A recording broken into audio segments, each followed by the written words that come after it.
SCI की rebalancing finally announce हो गई और कई सारे ऐसे नाम हैं जो ऑलरेडी हमारी फोकस लिस्ट में थे।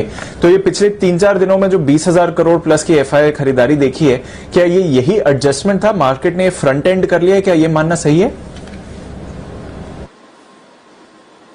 हाँ बिल्कुल, इसमें कोई डाउट ही नहीं है दीप की काफी हद तक उस खरीदारी को एडजस्ट किया है। थोड़ी बहुत अब भी होनी, क्योंकि कुछ कुछ एडिशंस ऐसे हैं जो अनएक्सपेक्टेड हैं, कुछ एडिशंस ऐसे हैं जो हुए नहीं, होने चाहिए थे, जिसका अंदाजा था। तो उस हिसाब से स्टॉक स्पेसिफिक रिएक्शन आपको थोड़ा देखने को मिल सकता है। लेकिन एक रिपोर्ट जो मैं पढ़ा था लीडिंग ब्रोकरेज हाउस की, उनका यह मानना है कि 4 बिलियन से ज्यादा यानी कि 28-30 हजार करोड़ के आपको फ्लोज आने चाहिए। इस 28-30 हजार करोड़ में से पिछले 4 दिनों में खरीदारी देखें तो लगभग 20,000 करोड़ की हुई है। ऐसा तो है नहीं कि 20,000 करोड़ की पूरी खरीदारी एमएससीआई इंडेक्स की हुई है।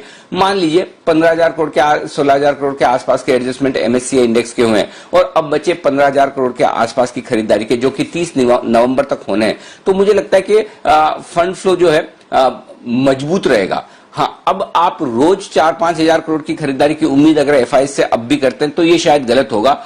बाकी ये कि कुछ कुछ स्टॉक्स काफी तेजी से भागे हैं, मसलन कोटक, बजाज फाइनेंस, ये सारे स्टॉक्स इस उम्मीद में तेजी से भागे कि एमएससीआई में बड़ा इंडेक्स में वेटेज होगा। एग्जैक्ट वेटेज कितना परिवर्तन हो रहा है, कितनी खरीदारी आएगी इन सारे शेयरों में, ये हम डिटेल रिसर्च आपके सामने रखेंगे भी थोड़ी देर में। लेकिन एक चीज क्लियर है कि पहली चीज, अब रोज 5,000 करोड़ की खरीदारी का आंकड़ा आप नहीं देखेंगे। दूसरी चीज, अभी भी खरीदारी बाकी है। इसका मतलब क्लियर कट है कि जो इंक्लूजन हो रहे हैं, जो एमएससीआई इंडेक्स में शेयर शामिल हो रहे हैं, वो निचले स्तरों पर मजबूत रहेंगे और बाजार में भी लोअर लेवल से हल्की फुल्की खरीदारी आप आने की उम्मीद कर सकते हैं। तो डाउन साइड लिमिटेड है और बड़ी खरीदारी अब आपको नहीं होती दिखेगी। काफी कुछ एडजस्टमेंट हो चुके हैं और आपके पास 30 नवंबर तक का वक्त है जो स्टॉक्स खरीदारी में आ भी रहे हैं, यानी कि लगभग आधा महीना आपके पास में है जहां पर आप आराम से खरीदारी कर सकते हैं। तो ये आपके लिए एमएससीआई रीबैलेंसिंग, तो अब तक तो पिछले 4-5 दिनों में एमएससीआई की रीबैलेंसिंग ने काफी भारतीय बाजारों में जोश दिलाया, अच्छी डिलीवरी बेस्ड खरीदारी होती दिखी। इसलिए आपने देखा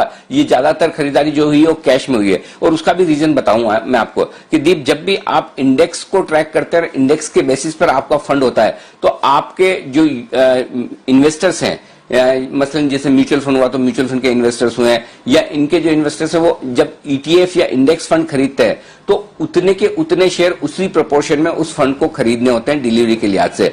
इसलिए ये सारी की सारी खरीदारी आपको कैश मार्केट में आती हुई दिखी है वायदा कारोबार के मुकाबले में। तो मुझे लगता है कि अब डिलीवरी के ये जो फ्लोज हैं ये थोड़े धीमे पड़ने चाहिए। धीमे पड़ने से बिल्कुल भी ये मतलब नहीं कि आप यू टर्न लेते हुए देखेंगे एफआईज को कि ये बेचना शुरू कर देंगे, वैसा नहीं है। लेकिन बड़े फिगर्स 4-5 हजार करोड़ के अब आपके लिए छोटे होते दिखेंगे। 1,000, 1,200, 1,500 करोड़ की फिगर में, 800 करोड़ की फिगर में हम फिर से आ जाएंगे। जी दीप।